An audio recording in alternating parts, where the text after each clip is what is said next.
352-351-5358. And don't forget, we also do men and children's cuts too. 351-5358. Hello Gorgeous is conveniently located in the heart of downtown Ocala. So call today and set up your appointment at Hello Gorgeous Salon at 351-5358. That's 351-5358. Hello, gorgeous. It's Monday. Not sure how you did it, but you actually survived an entire 2 days without hearing from Tom. Good job to you. And once again, good luck. Welcome back to Ocala Talks. On a Monday, coming up at 10:05, Bellevue High School football coach Brady Ackerman joins us to talk about his team's victory over the weekend, plus what's going on and how the team's looking going into the rest of the season. Hey, Ida has weakened into a tropical storm, and this was one that blew up quick. Remember 3 days before the weekend, on Wednesday we talked about it, it was a tropical depression, number 99 or something like that. And it went from tropical depression to a very, very powerful hurricane, Category 4 hurricane, in a couple, 3 days. It went right into where Katrina went. 16 years to the day Katrina had hit that area of Louisiana, and Ida went right there. It's looking like it's going to go north of Atlanta. It's going to meander up through Mississippi and go north of Atlanta and then hit the Appalachian Mountains, and that will be its swan song as it hits the mountains. The mountains will rip it apart. But Hurricane Ida, don't know a complete death toll yet. I know there was I looked last night, there was one confirmed, but it looks like the levee system held this time.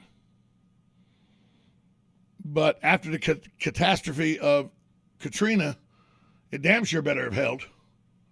They had 16 years to rebuild it and get it right.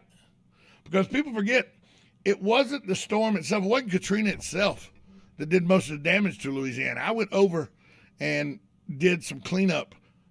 My ex-wife and I went over and did some cleanup in New Orleans right after Katrina hit because it was our favorite town. She was a uber wealthy woman, so we would vacation in New Orleans we'd go once a month, once every 6 to 8 weeks, something like that, to New Orleans for the weekend. So we were real partial to New Orleans. We went over to help clean up New Orleans a little bit. And it was not so much storms of buildings being knocked down and all. It was that Lake Pontchartrain had come over the levee system. It wasn't even the ocean. It wasn't the Gulf that had come up the Mississippi, although that had something to do with it. It was the lake. The levee system on Lake Pontchartrain, which sits 8 feet above the city level of New Orleans, the levee system gave way. The Ninth Ward was decimated. Most of New Orleans flooded. The only part of New Orleans that didn't flood real bad was the French Quarter, because it sits on the highest point in New Orleans. So this is something these people have dealt with 16 years ago. But Ida, it just popped up quick, and it was a small, compact storm, kind of like Hurricane Charlie was in 2004 that went through Punta Gorda. It was a small, powerful, compact storm. It at one point was, the National Hurricane Center said it was only 7 miles an hour wind only 7 miles an hour for being a Category 5 storm. Came on yesterday during about 1 o'clock yesterday, and if you've seen any of the images, it's not been a fun 24 hours for the folks in the Louisiana, Mississippi, Texas area. What's out there now? Well, Tropical Storm Ida, it's about 95 miles from Jackson, Mississippi. The post-tropical cyclone Julian is located about 820 miles southeast of Cape Race, Newfoundland. There is Tropical Depression 10. It's located about 775 miles east-northeast of the Leeward Islands. There is a disturbance, three different disturbances also out in the in the Atlantic. Showers and thunderstorms are mostly diminished, with a broad area of low pressure located just east of Delmarva Peninsula. That's disturbance 1. A tropical wave is expected to emerge off the west coast of Africa for disturbance 2 later today, and a broad area of low pressure is expected to form in the southern Caribbean Sea over the next couple days. This is the busiest time for hurricane season, and the ocean is not disappointing. It's a very warm ocean right now. That's why Ida was able to get so much strength so fast, was how warm the Gulf is.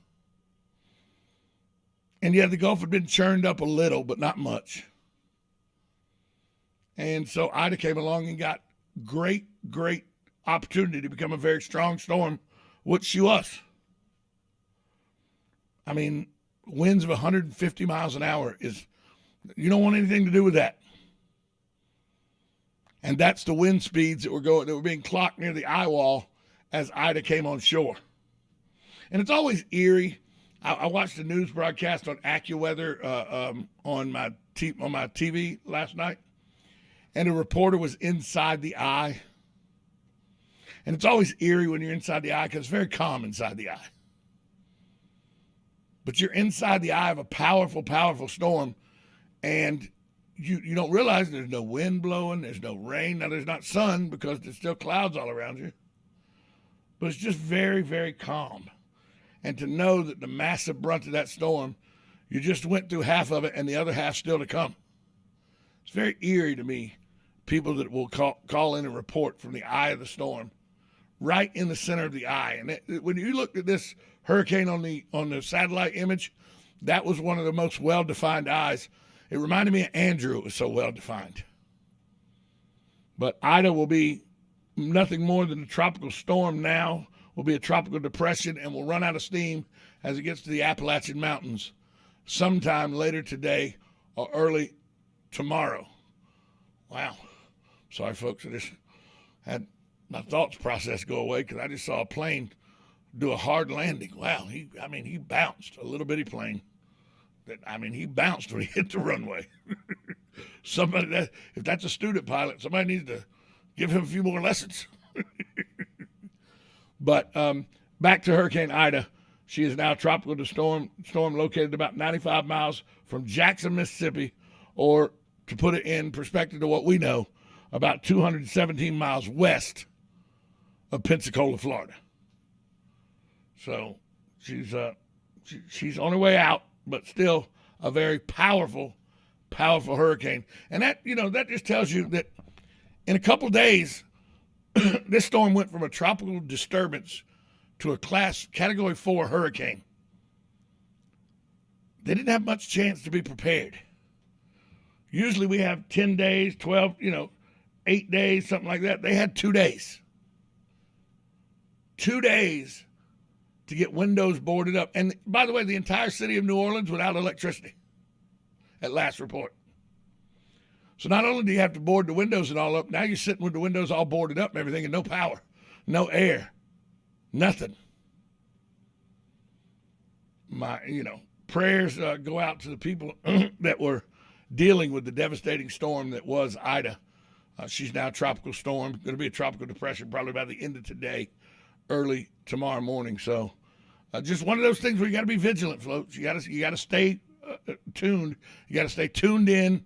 WOCA is your emergency headquarters here for hurricanes. Also, Mike's weather page. I'm telling you, if you've not seen Mike's weather page on Facebook, go join and become a member of Mike's weather page. It is one of the most accurate places to track hurricanes that I've found in a very long time. And I use it exclusively. I don't even look anymore at the local weather stations' hurricane coverages. I look at Mike's weather page because that weather page is very accurate on predicting where storms go and how they're going to go and what their intensity will be and of the like. So if you're looking for a good weather page, Mike's weather page on Facebook, top notch in my opinion. So go take in that weather page. Hey, the Ritz Veterans Village Rescue Phase 2 apartment building is now at 100% occupancy. The 3-building complex in northeast Ocala houses 98 veterans and family members, most of whom were previously homeless.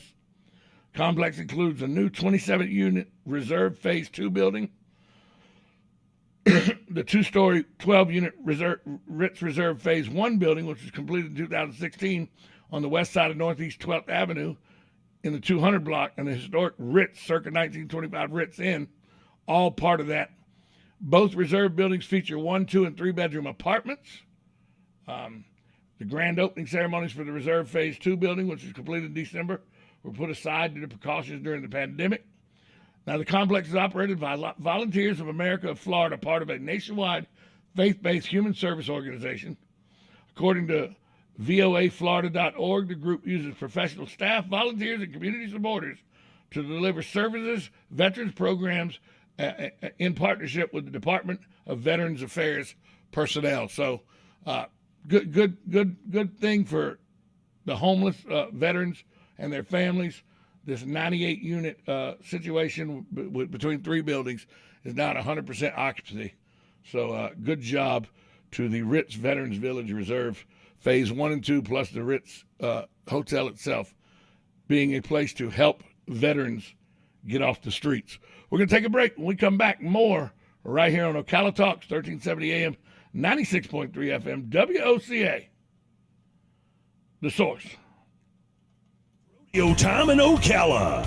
The 39th annual Ocala Shrine Rodeo returns to the Southeastern Livestock Pavilion September 3rd and 4th, 7:30 nightly. Witness the superstars of the PRCA as cowboys ride to help children walk. For tickets and information, check out OcalaShrineRodeo.com for broncs, bulls, and babes. The Ocala Shrine Pro Rodeo, September 3rd and 4th, 7:30 nightly.